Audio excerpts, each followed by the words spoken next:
안녕하십니까. 정치권에서 나오는 깊숙한 이야기를 취재해서 매주 1월 여러분들을 찾아뵙는 정가뒷담화 3월 23일 인사드립니다. 자, 내일부터 시작되는 슈퍼위커, 사법 슈퍼위커라고 이야기를 하죠. 내일 당장 한덕수 국무총리에 대한 탄핵 선고가 있습니다. 그리고 수요일에 이재명의 공직선거법 2심 선고가 나오죠. 그리고 이러면 금요일 아니면 4월로 넘어갈 수 있는 윤석열 대통령에 대한 탄핵 심판 헌재의 선고가 또 기다리고 있습니다. 줄줄이 이어지는데 아마 내일 한덕수 총리의 선고 내용을 보면은, 선고 결정문을 보면은 기각 가능성이 상당히 높은데, 그러면 윤석열 대통령의 이 선고가 기각 또는 각하로 나올 가능성이 상당히 좀 높아질 겁니다. 높아지면서 그 이유도 어느 정도 이 한덕수 총리의 선고문에서 읽을 수가 있는 것이죠. 그리고 그 중간에 있는 이재명의 그 법원 선고 역시도 윤석열 대통령의 탄핵 선고에 영향을 미칠 수밖에 없습니다. 왜 그러냐면은 이재명 리스크가 계속 그 윤석열 대통령의 탄핵 심리를 하는 헌재에도 심리적으로 영향을 미칠 수밖에 없죠. 이재명이 지금 오늘도 강화문에 천막 당사를 치고 막 구호를 외치고 있는 이 상황에서 좀 압박감을 느끼게 되지만, 이재명이 2심에서도 피선거권 박탈형을 받으면은 좌파 진영 안에서, 야권 안에서 손절론이 일어날 수밖에 없고, 그러면은 분열이 되고 하는 상황이어서 헌법재판관들에게 좀 심리적으로 부담이 덜 되는 윤석열 대통령에 대해서 탄핵안을 기각하거나 각하하는데 그런 영향을 또 미칠 수가 있습니다.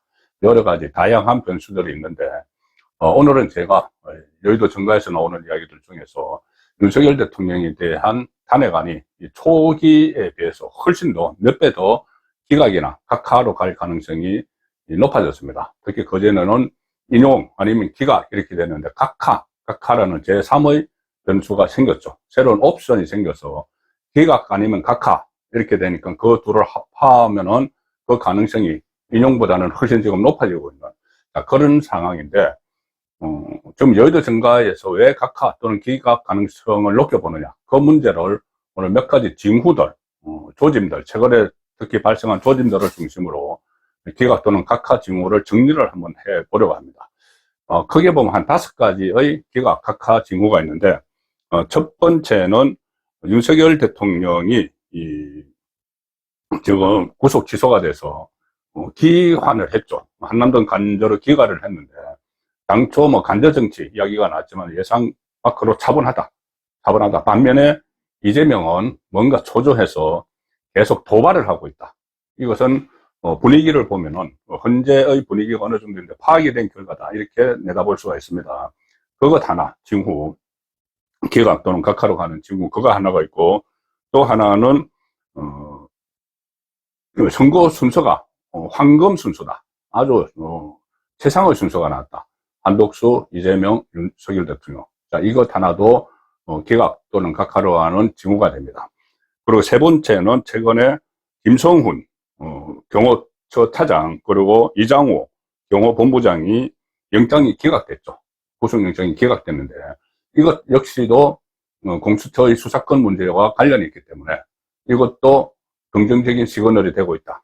그 세 가지로 말씀드렸고, 네 번째가 폴리마켓이라고 있습니다. 폴리마켓. 이 정치와 사회 현안에 대한 베팅 사이트인데, 미국에 있는, 거기에 보면은 이동이 일어나고 있다. 윤석열 대통령에 대한 파면보다는, 파면이 처음에는 굉장히 많았는데 이것이 점차 직무 복귀 쪽으로 빠른 속도로 옮아가고 있는 그 상황이 나타나고 있다. 자, 이런 징후들이 있고, 가장 결정적으로 5번째 제가 말씀드릴 징후가 바로 이겁니다. 지기현 부장판사, 윤석열 대통령에 대한 구속 취소를 결정한 지기현 부장판사가 탄핵, 각하 또는 기각의 판을 깔았다. 한 세 가지를 설치를 했다. 기각, 각하를 결론이 그쪽으로 도출되도록 결론적으로 그렇게 될 수밖에 없는 판을 3개를 깔았다. 그 분석이 가능합니다. 첫 번째는 징조, 기각 또는 각하 징조. 첫 번째는 윤석열 대통령은 차분한데 이재명은 난리가 났다. 당초 윤석열 대통령이 간접 정치를 할 것이다. 어떤 메시지, 정치적 메시지를 계속 낼 것이다. 그래서 민주당을 비롯해서 야당에서 간접 정치를 하지 마라, 자중하라, 이런, 막 신호가 들어왔죠. 막 그런 주장들을 했죠. 아직 시작도 안 했는데, 자중하라는 이야기가 나왔는데, 지금 윤석열 대통령은 과거의 제가 몇 차례 말씀드렸다시피, 노무현 박근혜 전 대통령이 직무정지가 됐을 때, 뭐 산행도 하면서 또는 기자간담회를 해서 언론 접촉을 했는데, 그래서 메시지를 발신을 했죠. 탄핵의 부당성을 알리는 메시지를 발신했지만 윤석열 대통령은 당초 예상과 달리 전혀 그렇게 하지 않고 있습니다. 지금까지 관제에서 한 3번 정도 메시지가 간접적으로 나왔는데, 하나는 분신을 한, 그래서 그 윤석열 대통령 탄핵에 반대를 하면서 지지자가 분신을 해서 안타까운 죽음을 당한, 거기에 대해서 유가족들을 위로하는 메시지, 간접적으로 사람을 보냈죠. 그리고 본인을 그러니까 윤석열 대통령의 탄핵 반대를 하면서 장기간 단식을 하는 지지자에게 중단해달라고 당부하는 그런 메시지. 그리고 또 이 산불 피해 희생자들에 대한 메시지가 오늘 나왔습니다. 외도 메시지. 자, 이렇게 비정치적인 메시지만 내고 헌재를 향한, 아니면 정치권을 향한 그런 메시지는 내지 않고 있습니다. 차분한데, 그런 반면에 이재명은 굉장히 지금 흥분돼 있죠. 한쪽은 차분한데 한쪽은 흥분돼 있다. 자, 그럼 어느 쪽이 지금 전세가 유리한지 그것으로도 파악을 하고 있습니다. 이재명은 뭐 일일이 말씀드리기도 그럴 만큼 별 가지가지 행동을 다 하는데, 최근에는 40억을 임명을 해서 유리한 구도를 만들지 않는다고, 현재의 유리한 구도를 만들지 않는다고 최상목 대통령 권한 대행을 협박을 했죠. 협박을 해서 몸조심하라, 동네 깡패처럼, 그런 말까지 나올 정도고, 오늘은 이 박찬대를 비롯해서 벌써 그 최상목 대행은 이제 탄핵안도 국회에다 발의를 했고, 오늘은 그 민주당 지도부가 완전히 노숙에 들어갔습니다. 노숙. 광화문에 그 텐트 쳐서 거기 광화문에서 윤석열 대통령 파면될 때까지 거기서 장부를 보겠다. 천막 장사를 쳤죠. 자, 그래서 이렇게 양쪽의 움직임이 전혀 판이한 것은 어떤 기류가 이 윤석열 대통령 쪽이 유리한 쪽으로 형성이 되고 있기 때문에 차분한 것이고, 이쪽은 불리하기 때문에 다급하게 이런저런 그 소동을 벌이는 그런 상황이다. 그런 것이 윤석열 대통령 탄핵 선고가 기각 또는 각하로 나올 첫 번째 징후다. 그렇게 볼 수가 있습니다. 두 번째는 말씀드린 대로 황금 순서, 그 윤석열 대통령에 대한 선고가 뒤로 돌려졌죠. 내일 한덕수, 수요일 날 이재명, 윤석열 대통령은 28일 이후 4월 18일 임희선과 문영배가 퇴임하는 그 전까지 이렇게 뒤로 미뤄졌습니다. 미뤄졌다는 것은 그동안 윤석열 대통령이 가장 먼저 선고를 하겠다고 했는데 뭐가 결론이 안 나고 있다는 이야기죠. 결론이 안 나고 있다는 것은 말씀드린 대로 인용 기각 외에 각하라는 새로운 옵션이 추가가 된 것과 상당히 밀접한 연관이 있을 수밖에 없습니다. 그리고 이 각하 옵션을 헌재에 제공한 쪽이 바로 지기현 부장판사입니다. 그 이야기는 잠시 후에 드리고, 어쨌든 황금 순서로 선고가 이루어지는 것, 이것도 아주 긍정적인 시그널이 되는 거죠. 탄핵의 기각 또는 각하를 위해서. 그 다음에 세 번째가 징조가, 저는 김성훈 그 경호처 차장, 이광호 경호본부장의 구속영장 기각이라고 봅니다. 왜 그런가 하면은 이 영장을 경찰에서 검찰로 4번째 신청을 해서 검찰이 4번 만에 청구를 했죠. 청구를 했는데 법원에서, 그것도 서부지방법원에서 이것을 이 영장을 기각을 했습니다. 법원 쇼핑을 했던 그 서부지방법원에서 말이죠, 이걸 기각을 했습니다. 그런데 기각을 한 사유를 보면은 이렇게 되어 있습니다. 범죄 혐의에 대해서 다툼의 여지가 있다. 범죄 혐의. 지금 경호처 차장이나 경호처 사람들이 받고 있는 혐의는 이 공무집행 방해를 했다는 것이죠. 특수공무집행 방해. 체포영장을 서부지방법원에서 쇼핑을 해서 발부받았는데, 공수처가 발부받았는데, 그것을 경찰의 입장은 그것을 집행을 하려고 하는데 경호처가 방해를 했다. 그런데 경호처에서는 정상적인 업무를 한 것이다. 대통령 경호를 위해서, 경호처법에 따라서 했는데, 이게 불법성이 있기 때문에 이 공무집행 방해가 아니다. 공무집행을 하려면 적법성 있는 공무집행을 해야죠. 그런데 수사권 없는 공수처가 영장 쇼핑을 해서 서부지방법원에서 발부받아서 체포 시도를 했기 때문에 이것은 불법적인 공무집행이기 때문에 그것을 경호처법에 따라서 우리가 저지를 한 것이다. 이렇게 됐는데 이게 받아들여진 겁니다. 법원에서 받아들여진 겁니다. 그러면은 공수처에 대한 그 수사권 문제, 이 문제가 지기현 부장판사가 문제를 제기한 데 이어서 다시 이 법원이 특히 서울 서부지방법원마저도 이걸 다툼의 여지가 있다고 인정을 하게 됩니다. 그럼 이것은 헌재 심리에도 영향을 미칠 수밖에 없죠. 자, 절차적 정당성 문제입니다. 그리고 또 하나 폴리마켓 전망, 이게 제가 상당히 관심이 되고 있습니다. 뭐냐 하면은 폴리마켓이란 것이 이 세계 최대의 해외 베팅 그리고 예측 시장 플랫폼입니다. 미국의 폴리마켓인데 여기서는 정치, 스포츠, 경제 같은 각종 실제 일어나는 사건에 대해서 사람들이 예측을 하고 그리고 베팅을 하는, 진짜 돈 가지고 돈을 걸고 베팅을 하는 그런 플랫폼인데 작년에 미국 대선에서 일반적으로는 트럼프보다는 카멜라 해리스가 더 유리하다, 이런 여론조사 결과가 막 나왔죠. 아니면은 카멜라 해리스와 아주 오차범위 안에 있다, 비슷비슷하다는 여론조사 결과가 쏟아졌지만은 이 폴리마켓에서는 트럼프가 압도적으로 당선할 것이다, 이렇게 예측을 했는데 그게 맞았습니다.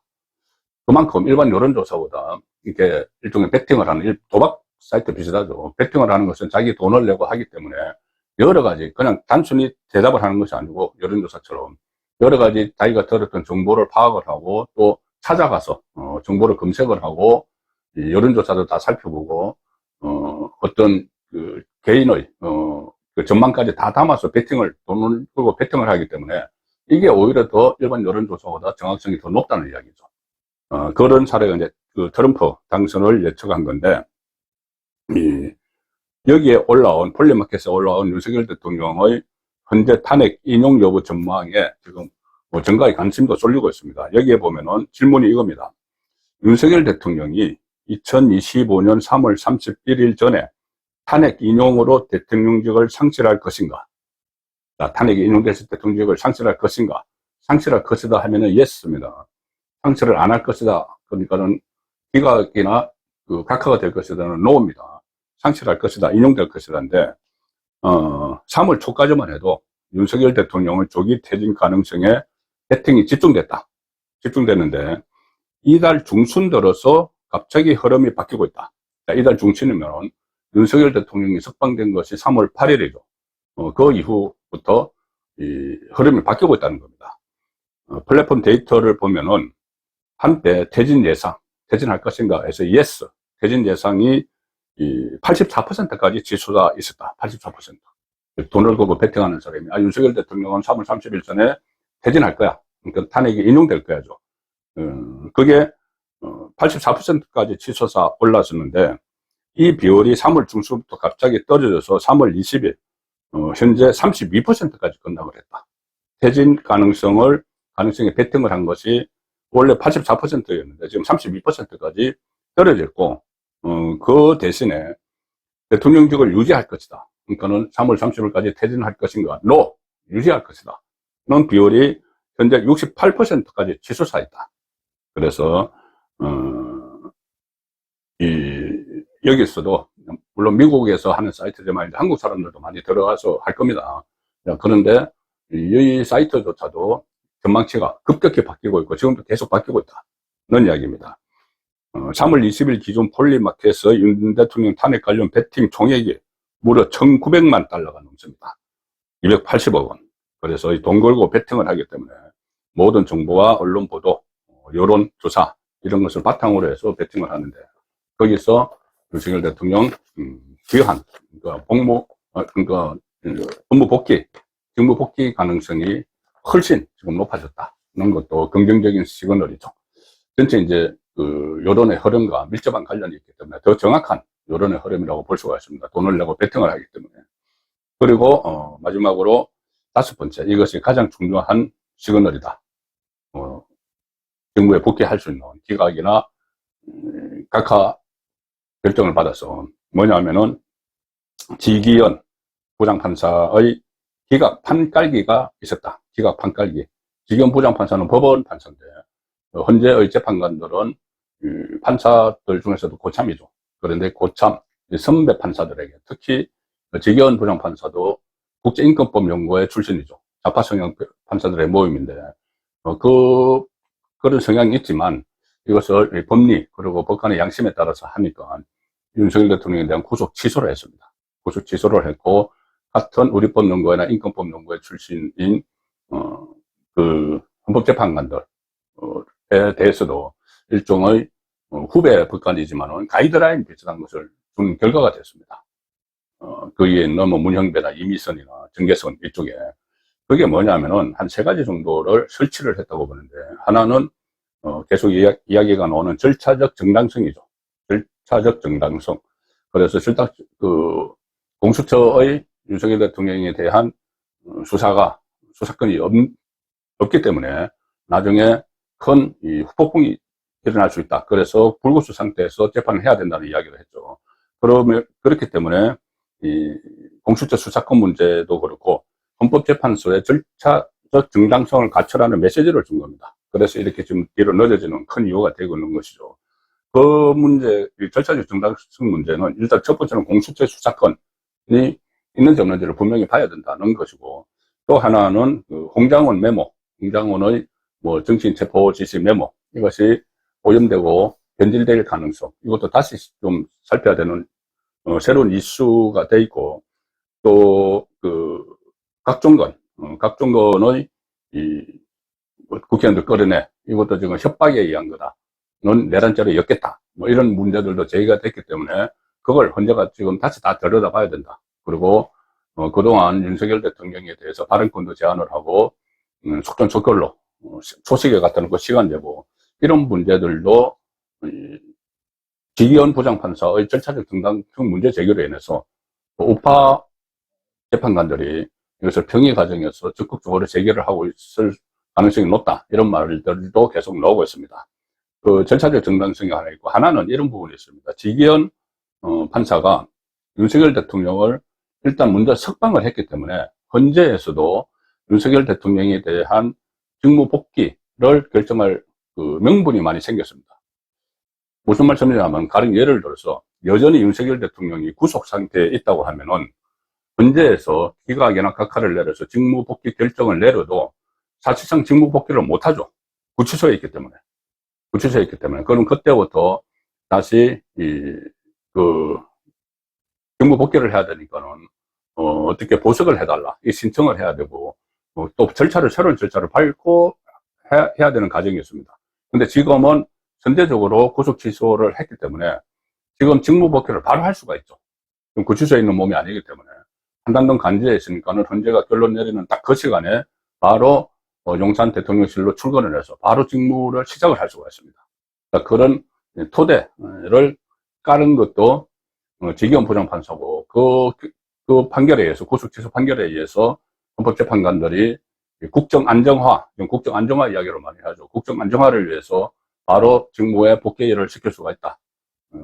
구속 상태가 아니기 때문에 그런 토대도 지기현 부장판사가 깔았다고 볼 수가 있습니다. 그리고 세 번째가 지기현 그 부장판사가 공소각하 가능성을 지금 내비쳤죠. 공소각하, 공소기각입니다. 법원 용어로. 그러니까는 이게 수사권 없는 공수처가 수사를 해서 이 검찰로 자료를 넘겨서 검찰이 기소를 했기 때문에 그러면 이 수사 전체가 오염됐다. 독수독가 이론이라고 하죠. 오염됐다. 그러면 이것을 증거로 쓸 수가 없다. 그러면 이것은 공소기각을 해야 된다. 그래서 나중에 다시 수사권 있는 경찰이 다시 수사를 하든지 그건 그 추후의 문제고 지금 들어와 있는 이것은 공소기각을 해야 된다는 의견이 많습니다. 어차피 절차적 정당성에 의문을 제기를 했기 때문에 그럼 공소기각되면은 헌재에서는 공소기각과 같은 효과를 내는 것이 각하죠. 각하 아예 판단을 하지 않는 겁니다.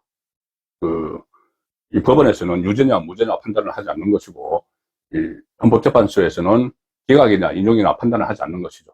그러면 서로 이게 법원과 이 헌재가 같이 그게 맞아야죠. 맞지 않으면은 만약에 헌재에서 이 법원은 나중에 이 공소기각이나 또는 무죄를 내리는데 헌재가 거기 앞서서 인용을 해서 파면을 해버리면은 나중에 결과가 다르면은 대혼란이 일어날 수가 있습니다. 그래서 이것도 신중하게 해야 되고, 특히 이 법원에서 공소기각 가능성이 높아졌기 때문에 헌재도 각하쪽으로 해서 혼란을 없애야 된다. 자, 이런 분위기도 헌재 안에서 형성이 되고 있다는 말이 들립니다. 그렇게 되면은 결국은 윤석열 대통령이 각하 또는 기각돼서 직무에 복귀할 가능성이 상당히 커지고 있다. 그리고 그 징후 5가지를 말씀드렸습니다. 정가 뒷담화였습니다.